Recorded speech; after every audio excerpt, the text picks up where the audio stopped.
سینکڑوں سلام ان شہیدوں پر کہ جن کے لہو نے غبار صحرا کو خاک شفا بنا دیا۔ حسین ابن علی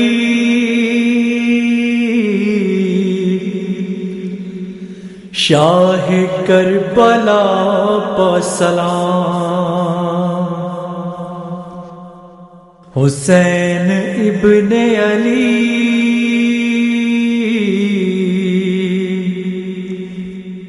شاہ کربلا پہ سلام۔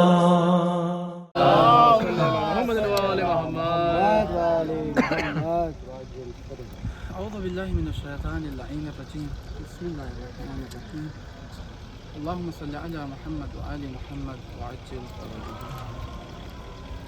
یہ جو جگہ ہے یہ امام علی نقی علیہ السلام کا قید خانہ ہے۔ عباسی جو خلفاء اور حاکم گزرے ہیں ان میں سے جو سب سے شدید ترین دشمن تھا اہل بیت علیہ السلام کا، اس کا نام ہے متوکل۔ یہ پہلا وہ ظالم شخص ہے کہ جس نے امام حسین علیہ السلام کی قبر پر حل تک چلوائے، صرف اور صرف اس لیے تاکہ امام حسین علیہ السلام کا نام لینے والا مستقبل میں کوئی نہ ہو۔ اور اسی نے امام علی نقی علیہ السلام کو یہاں کوئی 2-4 سال نہیں 20 سال قید خانے میں رکھا۔ اور کیسا قید خانہ؟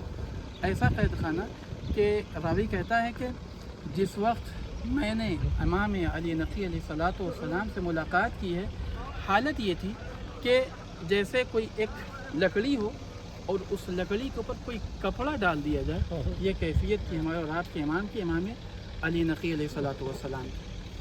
ایسے ماحول میں، ایسے شدید ترین ماحول میں امام علی نقی علیہ السلام نے زندگی بسر کی ہے اور دین کا کام، کار تبلیغ کو انجام دیا۔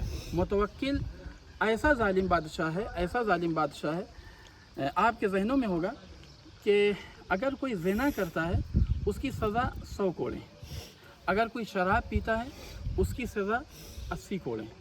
متوکل نے ایک شخص کو 100، 80، 200، 400 نہیں 1000 کوڑے لگوا دیے، صرف اور صرف کس وجہ سے اس نے امیر المومنین علی ابن ابی طالب علیہ السلام کے فضائل کے باب میں ایک روایت نقل کی، یعنی صرف اور صرف ایک روایت نقل کرنے کی بنیاد کے اوپر اس نے ایک شخص کو 80 کوڑے، 1000 کوڑے لگوا دیے۔ یعنی اس کی نگاہ میں امام امیر المومنین علی ابن ابی طالب علیہ السلام کی ولایت اور محبت اس کس سے بڑا جرم ہے؟ زنا اور شراب سے بڑا جرم ہے اس کی نگاہ میں۔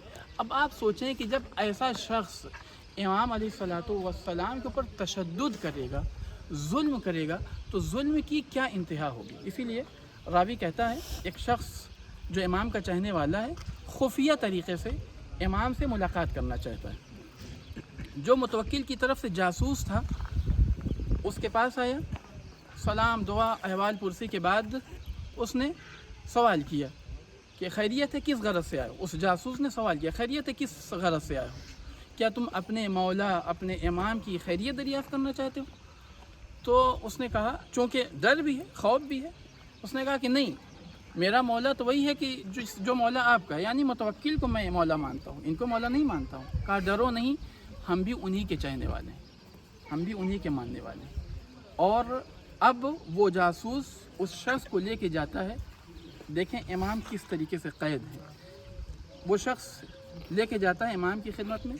راوی کا بیان ہے کہ میں نے یہ دیکھا کہ امام علیہ السلام کی حالت یہ ہے کہ ایک چٹائی ہے بوسیدہ سی، اس چٹائی کے اوپر امام تشریف فرما ہے اور سامنے قبر کھدی ہوئی۔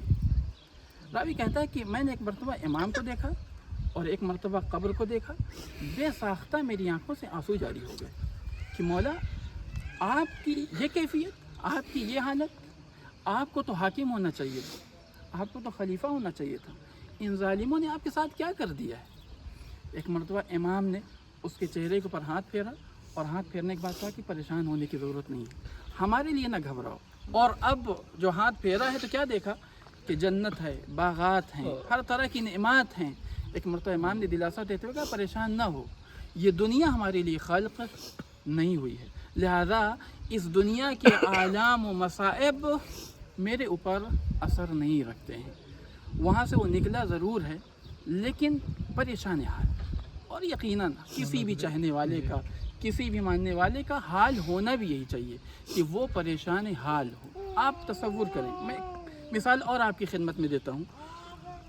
متوکل نے اپنے بچوں کی تعدیب کے لیے، اپنے بچوں کی تعلیم کے لیے جس کو استاد معلم رکھا ہے اس کا نام ہے ابن سکیت، جو امام کے چاہنے والے ہیں.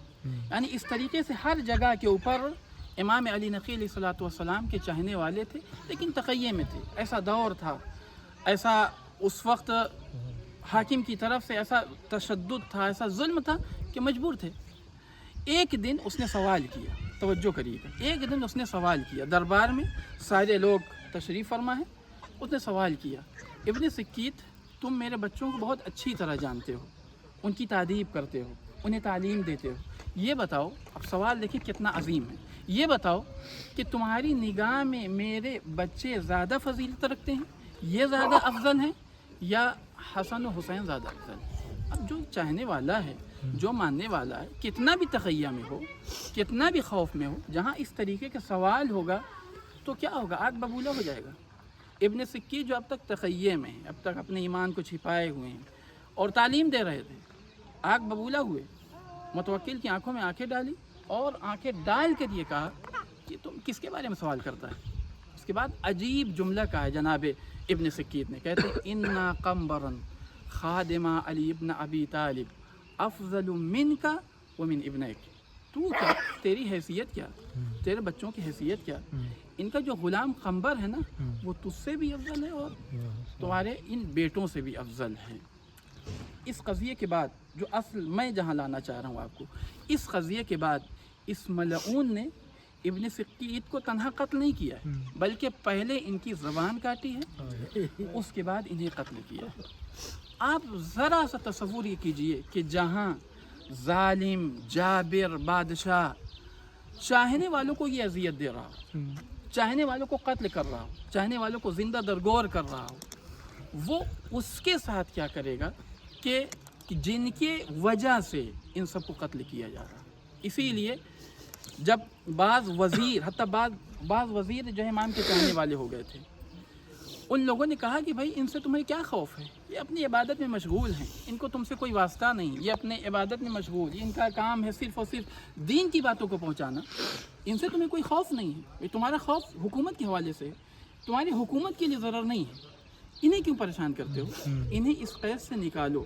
اس کے بعد کہیں جا کر اس نے امام علیہ الصلوۃ والسلام کو اس قید خانے سے نکالا ضرور ہے، لیکن اس کے باوجود ابھی بھی یعنی بالکل آزاد نہیں کر دیا گیا ہے، بلکہ نظر بند کیا گیا ہے. کسی بھی طریقے سے امام کی ملاقات کسی دوسرے سے نہ ہونے پائے، کوئی امام سے ملنے نہ پائے. اسی وجہ سے اس زمانے میں امام علی نقی علیہ الصلوۃ والسلام نے اپنے وکلا تیار کیے.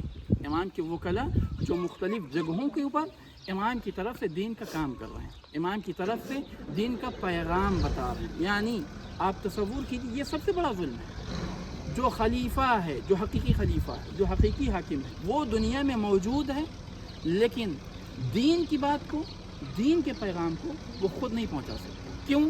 اس لیے کہ اس کے اوپر چاروں طرف سے پہرا ہے. امام علی نقی علیہ الصلوۃ والسلام کو روایات میں، احادیث میں متعدد نام سے یاد کیا گیا ہے. یعنی جب راوی نقل کرتا ہے روایت ان سے، تو امام علی نقی کہہ کے نہیں روایت نقل کرتا ہے، رجل صالح، علوی محبوس. کیوں؟ اس لیے کہ اس دور میں یہ گنجائش بھی نہیں تھی کہ ان کا نام لے کر کوئی بات کہی جائے. یہ ظلم و تشدد ہے کس کی طرف سے؟ متوکل کی طرف سے. دو بار اس نے اور اپنے آبا و اجداد کی سیرت کے اوپر عمل کرتے ہوئے 2 بار اس نے امام کو مدینے سے سامرہ بلایا، بغداد بلایا. پہلی بار جب امام کو مدینے سے بلایا گیا، صحابی نے آ کے سوال کیا کہ فرزند رسول آپ جا رہے ہیں، خدا نخواستہ اگر آپ کو کچھ ہو جائے، آپ کے بعد ہادی کون ہوگا، رہنما کون ہوگا؟ امام مسکرائے. امام نے کہا پریشان ہونے کی ضرورت نہیں ہے، ابھی وہ وقت نہیں آیا. دوسری مرتبہ جب امام کو ادھر سے بلایا گیا اور اب جیسے ہی پھر اسی سائل نے سوال کیا، کہ فرزند رسول آپ جا رہے ہیں، ہم لوگوں کا کیا ہوگا؟ ہادی کون ہوگا؟ رہنما کون ہوگا؟ روایت کہتی ہے کہ امام بے ساختہ رونے لگے، امام گریہ کرنے لگے، اور گریہ کرنے کی وجہ یہ نہیں تھی کہ امام کو چونکہ یقین ہے کہ ہم قتل کر دیے جائیں، گریہ کرنے کی وجہ یہ نہیں ہے، گریہ کرنے کی وجہ وہی ہے جو وجہ امام حسین علیہ السلام کی تھی۔ اور بے ساختہ امام نے کہا بھی کہ آج میں اس دیار کو چھوڑ رہا ہوں کہ جس دیار میں ہماری جدہ فاطمہ زہرا سلام اللہ علیہا کی قبر ہے۔ امام حسین علیہ السلام بھی جس وقت مدینے سے نکل رہے ہیں، گریہ کرنے کا سبب کیا ہے؟ امام حسین علیہ السلام اپنی ماں کی قبر سے لپٹ کر گریہ کر رہے ہیں، اور گریہ کرتے ہوئے یہی کہہ رہے ہیں کہ اے میری ماں، اے میری والدہ، میں اس راستے سے جا رہا ہوں، اس جگہ سے جا رہا ہوں، اور اب دوبارہ آپ کی قبر کے اوپر چراغ جلانا مجھے نصیب نہیں ہوگا۔ بالکل وہی انداز، بالکل وہی طریقہ امام علی نقی علیہ السلام کے ساتھ، اور یہ کوئی پہلی بار نہیں ہے۔ اس سے پہلے امام جواد علیہ السلام، اس سے پہلے امام صادق علیہ السلام، سب کے ساتھ وہی تاریخ دہرائی گئی ہے کہ ان سب کو اپنی جدہ جناب فاطمہ زہرا سلام اللہ علیہا کی قبر چھوڑنی پڑی ہے۔ اور میرا دل یہ کہتا ہے کہ جس طریقے سے کل جناب فاطمہ زہرا سلام اللہ علیہا نے امام حسین علیہ السلام سے کہا تھا، اے بیٹا تم پریشان نہ ہو، کربلا میں تم اکیلے نہیں ہوگے، شاید جناب فاطمہ زہرا سلام اللہ علیہا نے آواز دی ہو کہ اے میرے بیٹے علی نقی تم پریشان نہ ہو، تمہارے ساتھ تمہاری یہ جدہ سامرہ میں ضرور ہو۔ انا للہ و انا الیہ راجعون، رضا بقضائہ و تسلیمہ۔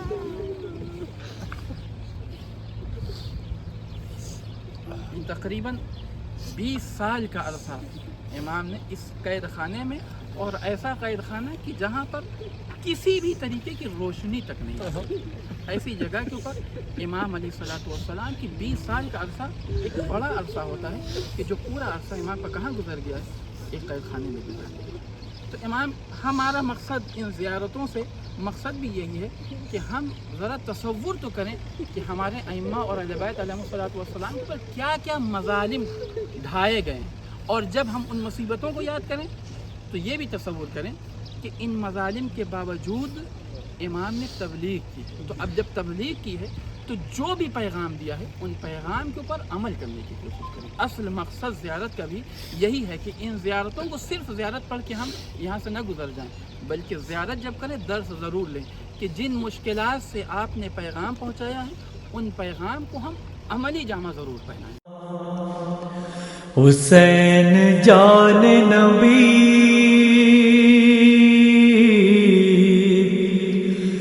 جان فاطمہ پہ سلام،